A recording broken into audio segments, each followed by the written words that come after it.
ever feel like everybody else just has this wealth creation thing down, except you? Yeah. Like, it's the secret club and somebody forgot to send you the invite. Right? Well, good news. Yeah. We are crashing that party today. I like it. This deep dive is all about understanding wealth, and I don't just mean like piles of money here, right? Right. We're going beyond that. Absolutely. We are going deep with entrepreneur and investor Sandeep Jethwani, Okay. pulling insights from his conversation with Raj Shamani. And you know what I find refreshing about this one? Yeah.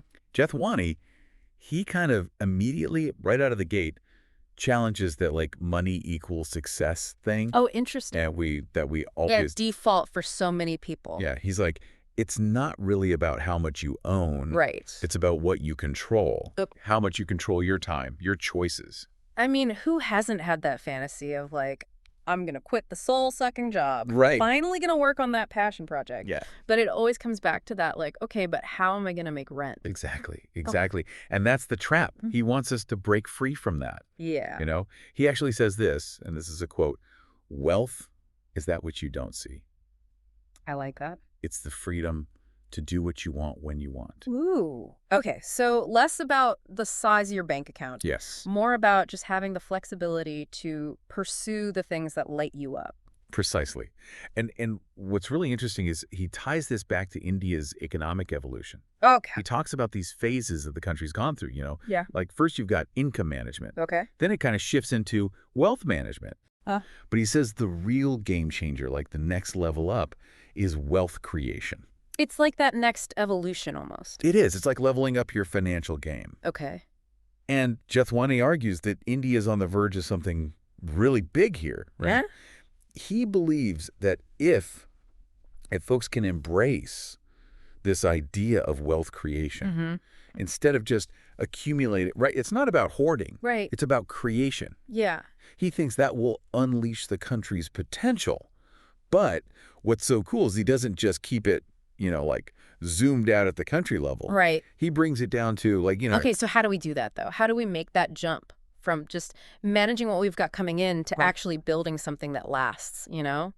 Creating real wealth. Well, one of the kind of surprising things he brings up is compounding. Okay. But here's what's wild. It's not just about your investments. Like obviously, yeah, compound interest, we know that whole thing. But he's saying compounding applies to your skills, to your relationships, Oh, interesting. even your reputation. It's like that whole thing. It's like the best time to plant a tree was 20 years ago. The second best time is today or something. That's it. It's like the Yeah. choices that you're making right now, Yeah. they have this ripple effect. They build on themselves over time. So every decision we make is like we're either planting a seed or not. Exactly. So Yeah. think about it this way, right? You get this job offer. It's a little bit more money. It's tempting, Right. but it means leaving this company where you've been building your reputation, you've been getting really good, like you've been putting in the work. It's so easy to chase the quick win, you know? Right, right. But are you disrupting the compounding there? You know, like by jumping ship too soon. In the long run, the people who are going for that consistent growth, those are the ones that win. They become these like invaluable assets. It's almost like it's like picking a stock, right? You can put your money on like a volatile penny stock. It might take off. Maybe. Or it might crash and burn. Or you can go with, you know, something a little slower, a little more stable. It's going to steadily build over time. And that's the thing. But, and here's the thing, even when you've got that long-term vision, Yeah. even if you understand compounding, there's still this gap, right? Between what people are capable of achieving and what they actually end up doing. And Jethwani calls this the expertise gap. And it can be a real roadblock. Okay, so the expertise gap, like, break that down for me. What is that, and why should I care? It boils down to how we make decisions. Yeah. Because you can have all the potential in the world, Right. but if you're letting your emotions drive the bus, Oh, instead of thinking it through. yeah, you're not going to get very far. It's like having all the ingredients for an amazing meal, Right. but you don't actually know how to cook. You just throw it all in a pot and hope for the best. Exactly. It's going to be a disaster. And in the financial world, those bad decisions, they can lead to missed opportunities, you know, Oh, for sure. losses, all kinds of things you don't want. Yeah, because even if you have, let's say, a decent plan on paper, right? Yeah. But then the market dips and you panic, Oh, yeah. You sell everything off. Right. You're done. You just sabotaged yourself. It's like the classic advice, right? Exactly. Don't time the market. Oh, right. Time in the market, that's what counts. Right, right. And Jethwani, he doesn't just point out the problem. Oh, good. He gives you a way to think about it. He's got these 3 concepts, and I think these are really helpful for anyone who's trying to navigate this whole wealth creation thing. Probability. Okay. Uncertainty. Right. And insecurity. Now, insecurity, that's an interesting one when we're talking about money. Right. I know, it seems counterintuitive. Yeah. Right. But before we dive into all of those, let's start with probability. Because you might be surprised how much your financial life is like, well, a casino. Okay, I'm listening. This is where I thought we were going. It's all about making these calculated bets, right? You're not just throwing money at something. Right. Not just hoping for the best. Exactly. He uses the lottery as an example, which I think is really smart. Okay. Because people get caught up in the dream of like, I could win big. Sure, somebody's got to win, right? Might as well be me. Right. But they're not really thinking about the actual odds of that happening. Right, it's astronomically small. Exactly. And look, it's fine to have a little fun with the lottery now and then, but you can't build your entire strategy around it. Okay, so how does understanding probability actually help you create wealth? It's about being realistic, right? Making decisions based on logic, not just like what you wish would happen. So instead of chasing after those get-rich-quick schemes... Oh, yeah, those are the worst. You should be focusing on, what, strategies that have, like, a better track record. You got it. You're looking for something that's more likely to pan out in the long run. Okay, makes sense. And this leads us to the next concept, which is uncertainty. All right, uncertainty. Now we're talking. And this is where things get really interesting, because Jethwani argues that instead of being afraid of uncertainty, which most people are. Oh, yeah. Yeah. Our brains are wired to crave certainty. Right. But he says we need to embrace uncertainty. Embrace it. Embrace it. See it as part of the process. That's a tough one. Because like you said, we're wired for that certainty. I know. Especially when it comes to something like our finances. It's like, tell me what's going to happen. Give me that crystal ball. How are we supposed to be okay with not knowing? It's about changing how you look at it. Instead of seeing uncertainty as this, like, scary roadblock in your way, think of it like uncharted territory. Okay. There's opportunity there. You just got to go explore it. Think about the most successful people you know. They're not successful because they predicted the future perfectly. Right. They're successful because they were able to roll with the punches, you know? They were able to adapt. Adapt. Pivot when they needed to. So it's more about resilience than it is about having that crystal ball. Exactly. And that brings us to I think, the most surprising concept of all. Okay, Amy. Insecurity. Now, insecurity.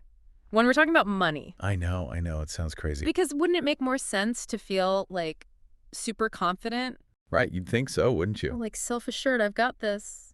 But here's the thing, and hear me out on this. A little bit of insecurity, and I mean a healthy amount, not like crippling self-doubt. Right. But a little bit of insecurity can actually be really motivating. It keeps you hungry. Oh, okay. Keeps you learning, you know? Yeah. Because you're always like, I could be doing better. So it's like channeling that voice in your head that says, I'm not good enough yet. Yes. Into something that actually pushes you forward. Exactly. Instead of letting it paralyze you, you're using it as fuel. Okay, so you're saying that a little bit of insecurity can actually be a good thing for building wealth? I am, because it can keep you learning, growing, and striving for more. Now, these 3 things, probability, uncertainty, and insecurity, those are the foundation. But then Jethwani adds one more element to this whole thing. And this is where it gets really interesting. He brings in the power of storytelling. Okay, I gotta be honest. When we started this deep dive, I never would have thought storytelling and building wealth would go together. I know, right? But the more you think about it, the more it makes sense. Okay, I'm intrigued. Tell me more. It's not about, fairy tales or anything. Right. It's about understanding how powerful a good story can be. Think about how much stories influence people. Oh, absolutely. Yeah. And that includes how they handle their money. Okay. Think about the most successful entrepreneurs out there. Okay. They're not just inventors and innovators, they're storytellers. They get you to buy into their vision. Oh, so it's not just about the product they're selling. It's about the bigger picture, the problem they're solving. Exactly. Think about someone like Elon Musk, right? He's not just building rockets. Right. He's selling a vision. He's selling this whole idea of a future on Mars. Right. And people are so drawn to that They buy in. that they're willing to invest in it, be a part of it. Exactly. They want to be a part of that story. And that ties back to the expertise gap, Oh, right? how so? Because you could have a great story, but you need the skills and the knowledge to actually execute on it. You got to have the expertise to back it up. So it's not enough to just be a good storyteller. Right. You've got to be able to deliver on those promises. Exactly. And that's what Jethwani is talking about when he talks about closing that expertise gap. Right. It's not just about having the vision. It's about understanding the market, knowing how to actually build the thing, Yeah. and having the right people around you to get it done. So you need a good team, too. Always. You can't do it alone. Makes sense. This has been such a fascinating deep dive so far. It's pretty cool stuff, right? It really is. But I have to ask, for someone listening who's maybe thinking, okay, this is all great, but where do I even start? What's one thing they could do, like today, to put these ideas into practice? You know what? That is such a good question. And I think a good place to start is actually with the stories you're telling yourself. Oh, about money. Yeah, about money, about success, about what's possible for you. Yeah. Because if you're walking around thinking wealth creation is only for other people, Right. guess what? You're probably right. It becomes a self-fulfilling prophecy. Exactly. But if you can shift your mindset, if you can start to believe that you have the power to create wealth, Okay. that you can build a life of freedom and abundance, that's when things start to change. So it's about being aware of that internal dialogue. Yes. Yeah. And then making a conscious choice to change the narrative. It's like we're talking about rewiring our brains a little bit. 100%. It's not always easy, Right. but it's so worth it. Yeah, because your beliefs, they really do shape your reality. They really do. And this has been such a cool deep dive. It really has. I feel like we've gotten this whole new perspective on wealth. It's not just about the money, right? Right. It's about freedom. It's about having choices. It's about mastering those mental models. Yeah, like probability, uncertainty, even insecurity. And of course, telling a darn good story. Who knew those things were all connected? Right. It's amazing. This is why I love these deep dives, you know? Me too. You always learn so much. Every single time. Well, this has been amazing. I've learned a ton, and I hope everyone listening has too. Me too. And hey, if you're ready to start writing your own wealth creation story, Ooh, I like that. remember the best time to start is always now. Couldn't agree more. Until next time.